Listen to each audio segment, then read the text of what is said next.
오늘 하나님께서 저희들에게 주시는 말씀은 요한복음 16장 7절에서 15절 말씀까지 저희들이 보도록 하겠습니다.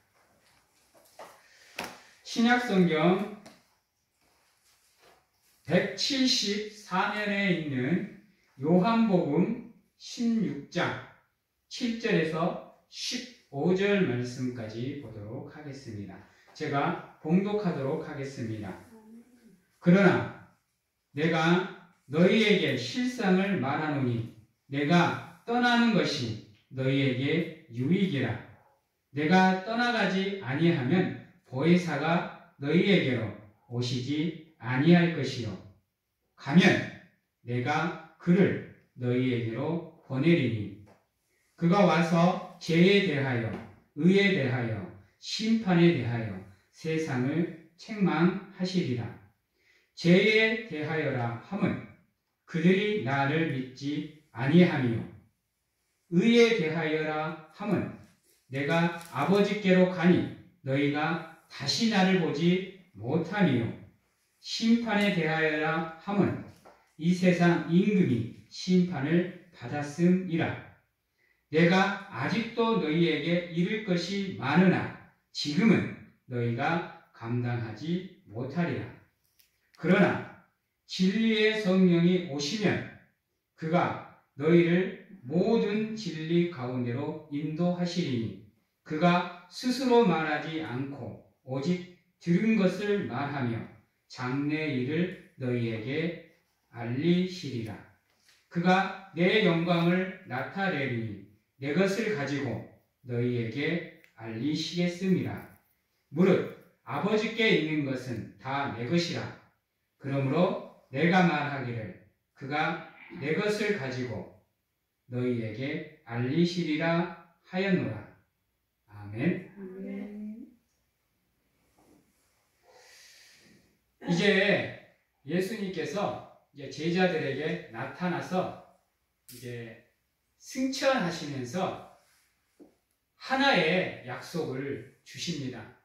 왜냐하면 예수님께서 함께 계실 때는 예수님이 직접 제자들을 가르치면서 그들의 믿음을 하는 예수님께서 인도하실 수 있었지만 이제는 예수님께서 이 세상에 계시지 않고 하늘나라로 가야 되기에 이제 남겨질 제자들을 위해서 그 제자들을 믿음의 길로 인도해 줄 또 다른 영, 그 영을 제자들에게 보내주겠다라고 약속을 하고 계십니다. 전에도 한번 말씀을 드린 것 같은데요. 예수님께서 승천을 하셔야 되는 이유는 다른 데 있는 것이 아니라 예수님께서 이 땅에 오셔서 하셔야 될 사역이 이제 부활하심으로 마무리가 되셨습니다. 그래서 이제 예수님께서는 하늘나라로 다시 돌아가시고 이제 주로서 그리스도로서 우리의 구주로서 성자 하나님으로서의 사역을 감당하셔야 됩니다. 그리고 예수님께서 이 땅을 떠나셔야 되는 가장 큰 이유는 무엇이냐? 바로 보혜사 성령님 때문이십니다. 그분이 이 땅에 오시려면 예수님이 이곳에 계시면 안 되는 겁니다. 우리 잠깐 한번 생각해 볼 게 있는데요. 구약 시대에는 하나님이 이 땅을 인도하셨습니다. 창조주로서 또 은혜의 주로서 전지전능하신 주로서 이 땅에 믿음의 사역을 감당하시면서 우리를 하나님의 백성으로 인도해 주셨습니다. 그리고 하나님께서 이 땅에서 당신의 사역이 마무리가 되었기에 이 땅에서 하늘나라로 가시고 이제 또 다른 영, 성자 하나님을 이 땅에 보내셔서 죄에 빠져서 허덕이는 우리를 구원하시기 위한 사역을 감당하게 하셨습니다. 그리고 그분이 이 땅에서 구원의 사역을 완성을 하시고 이제 승천하심으로 이제 보혜사 성령이 이곳에 오셔서 어떠한 사역을 감당하게 되실런지 오늘 말씀을 통해서 우리가 배우게 될 겁니다. 그래서 예수님이 이 땅에서 떠나시는 이유는 이제 성령 하나님이 이곳에 오셔야 되기에 예수님께서 당신의 사역을 마무리하고 천국으로 가신 겁니다. 그러기에 우리가 생각하기에 하나님이 그러면 우리를 바라보시지 않고 지금은 계시지 않는 게 아니냐, 성령이 계시는 것 아니냐. 그래서 구약 시대에는 하나님의 시대고 신약 시대에는 예수님의 시대고 지금은 성령의 시대가 아니냐라고 얘기를 하는데요. 그렇지 않습니다. 하나님은요, 태초로부터 시작을 해서 지금까지 변함없이 우리와 함께 하고 계십니다. 단지 위격으로서 성부의 하나님으로서 하실 일과 그 다음에 성자의 하나님으로서 하실 일과 성령으로서 하실 일을 감당하고 계시는 겁니다. 그러기에 지금까지도 단 한 번도 하나님은 이 세상에서 우리에게서 시선을 뗀 적이 없다라는 겁니다. 단 한순간도 우리를 떠나 계신 적이 없다라는 거예요. 그것을 기억하셔야 됩니다. 그래서 어떠한 순간이라도 항상 우리가 하나님 앞에 서 있음을 잊으시면 안 되는 거예요. 그리고 이제 오늘 말씀을 통해서는 그러면 성령님이 우리에게 오셔서 우리에게 주실 유익이 무엇이냐는 것을 살펴볼 건데요. 그것은 두 가지의 유익이 우리에게 있습니다. 첫 번째는요, 8절에서 12절 말씀까지의 성령의 사역입니다.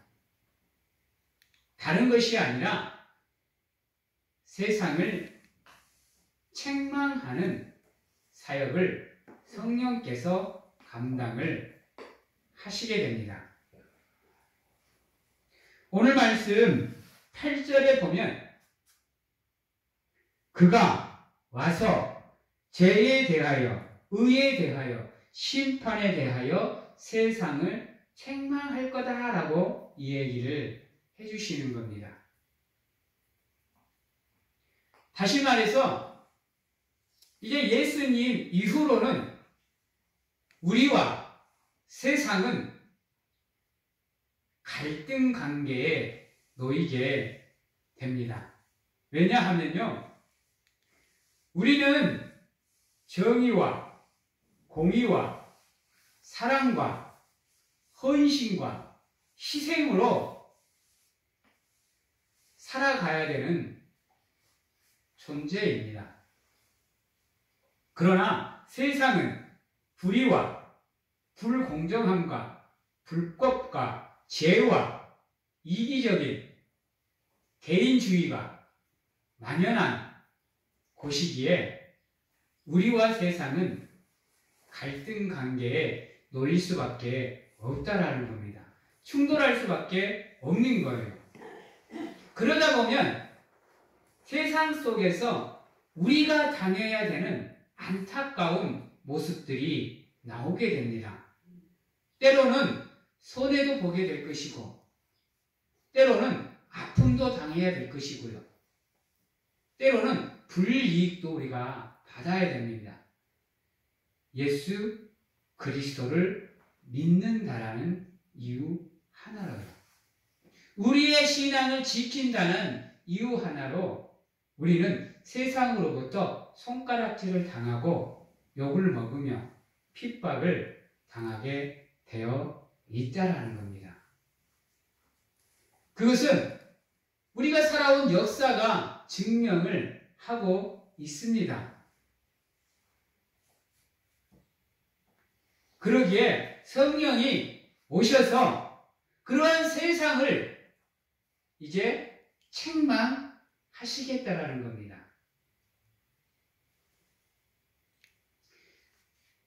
죄에 대해서는 하나님을 믿지 않는 불신을 가지고 세상을 책망하겠다라는 겁니다. 죄란 법을 어기는 것만 죄가 아닙니다. 물론 세상은 법을 가지고 우리의 삶을 재는 가운데 그 기준을 가지고 정의와 불의를 결정을 합니다. 그러나 성경에서 말하는 죄는 그 개념을 뛰어넘습니다. 다시 한번 말씀을 드리지만 성경에서 말하는 죄는 하나님을 떠나는 그 모든 것이 다 죄입니다. 하나님에서 벗어나는 그 모든 것이 다 죄가 되는 겁니다.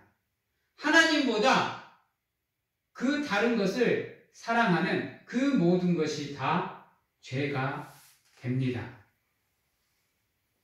그러기에 세상 속에서 우리가 믿음을 지켜낸다라는 것, 우리가 죄를 안 짓고 산다라는 것, 결단코 쉬운 일이 아닙니다. 왜냐하면요, 우리는 우리 것을 사랑하게 되어 있기 때문입니다. 그래서 내 가족을, 내 가정을, 내 것을 사랑하게 되어 있습니다. 하나님은 그것을 책망하지 않습니다. 우리가 세상의 것을 누리고 살아가는 것을 하나님은 책망하지 않아요. 왜요? 아셔야 되는 게 뭐냐면요, 이 세상은요, 하나님께서 창조하셔서 우리 인간에게 뭘로 주신 것이죠? 선물로 주신 거예요. 그러기에 우리가 세상에서 살아가면서 이 세상의 것을 누리는 것은 하나님이 죄로 여기지 않습니다. 그러나 문제는 무엇이냐? 그것이 하나님보다 더 크게 우리의 삶을 차지하면 안 된다는 겁니다. 우리가 하나님보다 그것들을 더 사랑하면 안 된다는 거예요. 세상을 누리시되 누구 안에서? 하나님 안에서 누리셔야 된다는 거예요.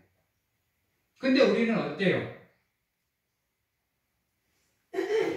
우리는 안타깝지만 하나님보다 그것들을 더 크게 보고 더 사랑한다는 겁니다. 그래서 하나님을 사랑하는 일보다 그것을 쫓아가는 일을 더 즐겨합니다. 그러다 보니까 하나님을 예배하고 하나님을 사랑하고 하나님께 헌신하며 하나님께 기쁨이 되는 자리보다는 내 것을 가지는 자리로, 나에게 이익이 있는 자리로, 내가 원하는 자리로 가버린다라는 겁니다. 안타까운 모습입니다. 그래서 하나님께서는 그것에 대한 자잘못을 책망하시겠다라는 겁니다.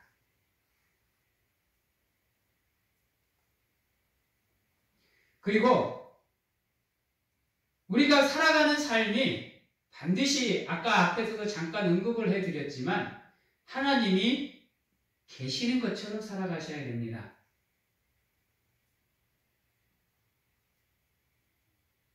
지금은 성령이 와 계시니까, 보혜사가 와 계시니까 하나님은 계시지 않겠지라는 게 아닙니다. 성자와 성부와 성령의 중요도는 없습니다. 다 똑같습니다. 근데 우리는 어때요? 성부 하나님과 성자 하나님과 성령의 하나님을 차이를 둡니다. 그래서 지금은 하나님이 안 계신 것처럼 살아가요. 근데요, 앞에서도 말씀을 드렸지만 성부 하나님과 성자 하나님과 성령 하나님은 동일하신 분입니다. 잊지 마십시오. 그리고 기억하십시오. 동일하신 분이에요. 그래서 우리가 하나님을 뭐라고 불러요? 삼위일체 하나님이라고 부르는 겁니다.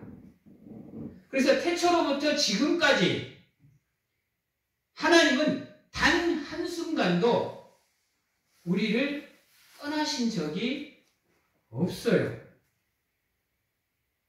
근데 아이러니하게도 세상 사람들은 그렇다고 치더라도 하나님을 믿는 우리 또한 그러한 생각을 가지고 산다라는 안타까운 모습이 이 시대에 나온다라는 겁니다. 여러분, 다시 한번 말씀을 드리지만 지금 이 순간에도 여러분들 앞과 옆과 뒤에는 하나님이 함께 하십니다. 그러는 가운데 여러분들을 바라보고 계시고 여러분들의 삶을 보시고 계셔요. 눈 한 번 깜빡이지 않고요. 여러분들이 어떠한 삶의 모습을 살고 어떠한 믿음을 가진지 하나님은 보고 계신다니까요. 그래서 여러분들은 최선을 다해서 의로운 생활을 하시기 위해서 노력을 하셔야 돼요. 그리고 여러분들, 이 세상은 반드시 심판을 받게 되어 있습니다. 이 세상의 주인인 사탄의 끝은 반드시 오게 되어 있습니다. 예수 그리스도가 이 땅에 다시 오는 그날이요.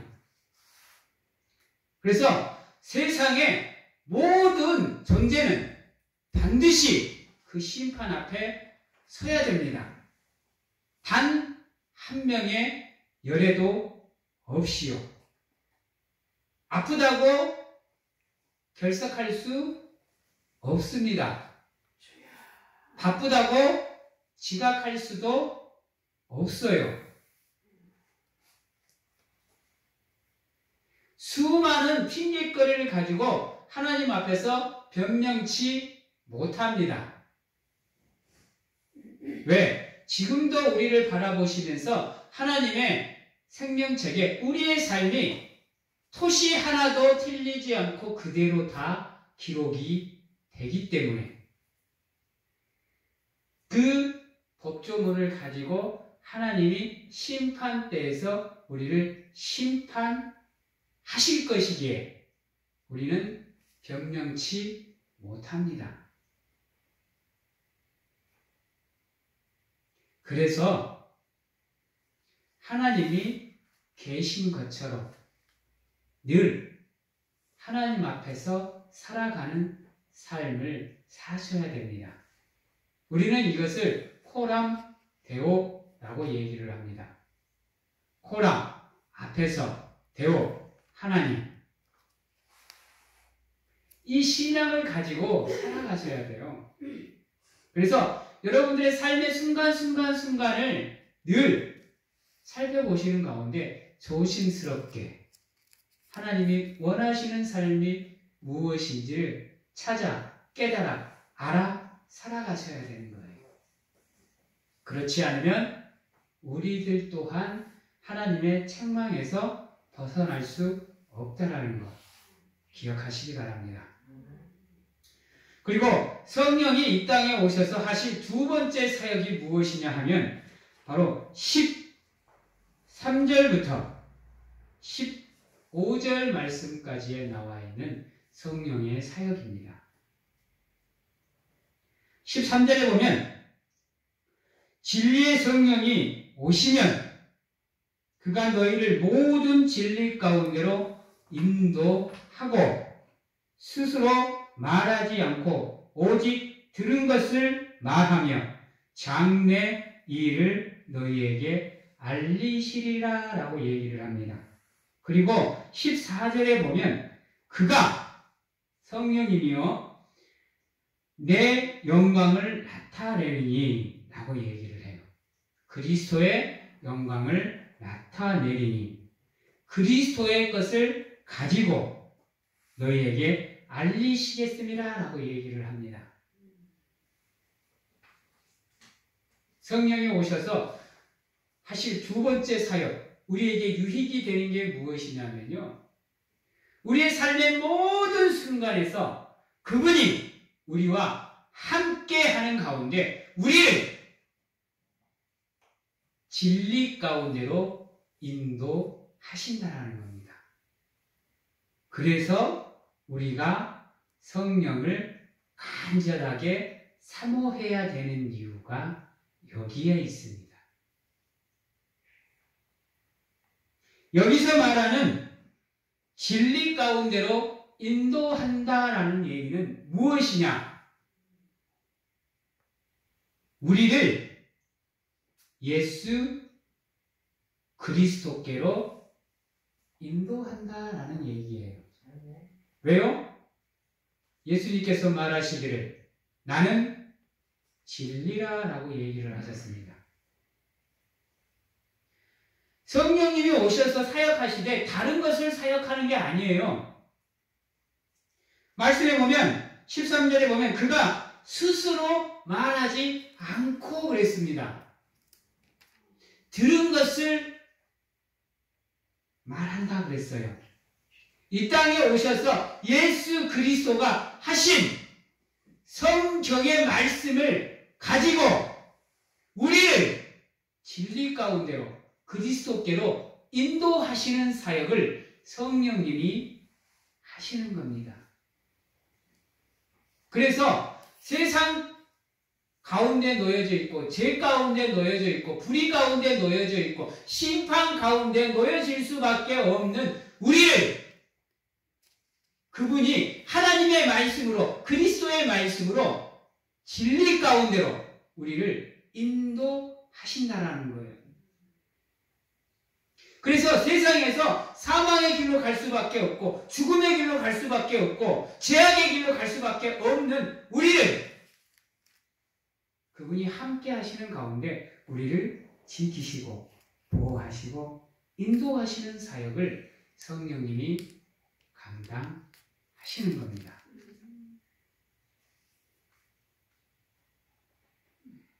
기억하셔야 됩니다.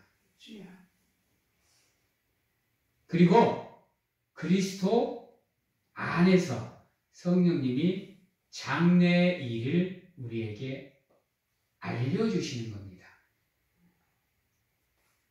우리 간혹 한 번씩 은사의 개념을 가지고 애언의 은사를 받았다라는 사람들이 있어요. 근데요, 성경은 애언을 뭐라 그래요? 절제하라 그래요. 왠지 아세요? 애언은요, 인간의 영역이 아니에요. 아시겠어요? 성령님이 함께 하시면서 우리에게 가르쳐 주시는 것을 우리는 애언이라 그래요. 그런데 안타깝게도요, 사람들이 그냥 자신의 생각으로 애언을 해놓고 이게 하나님의 뜻이라 그래요.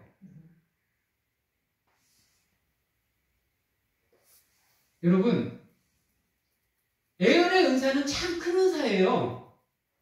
왜요? 신의 영역에 들어가 있는 거니까. 근데 그것은 인간의 지혜 밖의 일이에요. 그래서 성령으로 충만하지 않으면 그 어떤 사람도 애언을 할 수가 없어요. 근데 요즘 세상은 어때요? 이 애언을 가지고 장난을 쳐요. 우스갯소리로 어떤 청년이 간절하게 사모하는 처자가 있었답니다. 그런데 그 처자하고 사귀고 싶고 연애하고 싶고 결혼하고 싶은데 방법이 없어. 그래서 선택한 방법이 뭐냐? 그 처자를 찾아가가지고, 야, 내가 기도를 해보니까 하나님이 환상을 보여주더라. 근데 그 환상 가운데 보니까 너와 내가 사귀더라. 꼴어! 너와 나는 사귀어야 된다. 라고 하나님이 환상을 보여주더라. 라고 얘기를 해요. 물론 하나님께서 꿈과 환상으로 계시로 우리에게 보여주는 것들이 있어요. 그러나 그런 경우는요, 일방적인 계시가 아니에요. 그 처자는 뭔 잘못이에요? 가만히 있다가 날벼락 맞은 거 아니에요? 마음에 들도 않는 사람하고 하나님께서 반강제로 결혼시키는데 처자 입장에서는 어떻게 해요? 또 하나님의 말씀이라는데 믿음의 자녀가 안 따를 수도 없고 왜 사람을 근심하게 만드냐 말이에요. 걱정하게 만드냐는 거예요. 여러분, 하나님께서 우리에게 은사를 주실 때는요, 그것을 이기적으로 사용하라는 것도 아니고 내 개인을 위해서 사용하라는 것도 아니에요. 아셔야 됩니다, 그거. 그래서 여러분이 은사를 받았다고 한다면 조심하셔야 돼요. 대놓고 그 은사로 막 함부로 말하고 행동하면 안 되는 거예요. 하나님께서 은사를 우리에게 허락하신 이유는 무엇이냐? 그 은사로 모든 사람들을 위해서 헌신하고 섬기고 봉사하라고 주시는 거예요. 내 이익을 챙기고 나만을 위해서 쓰라는 게 아니고 남을 위해서 나 자신을 희생하라고 주신 게 은사예요. 장래 일을 알 수 있는 방법은 성령이 우리와 함께 하셔야 됩니다. 오직 성령의 충만함으로만 가능하다는 거 잊지 마시기 바랍니다. 그리고 그 성령 또한 스스로 함부로 말하지 않고 예수 그리스도가 이 땅에 오셔서 하셨던 그 말씀과 진리로만 우리를 가르치시고 인도하신다라는 거 잊지 마시기 바랍니다. 그리고 오늘 말씀 15절에 보면 무릇 아버지께 있는 것은 다 내 것이라 그랬습니다. 이 세상이 누구 것이죠? 이 세상의 주인은 누구예요? 예. 근데 그게 다 예수님 거래요. 그러면 우리가 세상에 목맬 필요가 없는 거잖아요. 왜요? 여러분이 말했다시피 세상의 주인은 하나님이시니까 우리는 그분의 자녀이니까 자녀가 주라고 뗐으면 부모는 어때요? 줘요. 근데 정작 세상의 것을 구해야 될 분에게는 구하지 않고 주구장창 세상만 쫓아다녀요. 그러다 보니 아둥바둥 살아도 삶이 나아지지가 않아요. 줄등 살등 벌면 뭐예요? 정작 주인은 따로 있는데요. 여러분, 세상 사람들은 어떨지 몰라도 여러분들만큼은 세상에 목매지 마십시오. 하나님만 바라보십시오.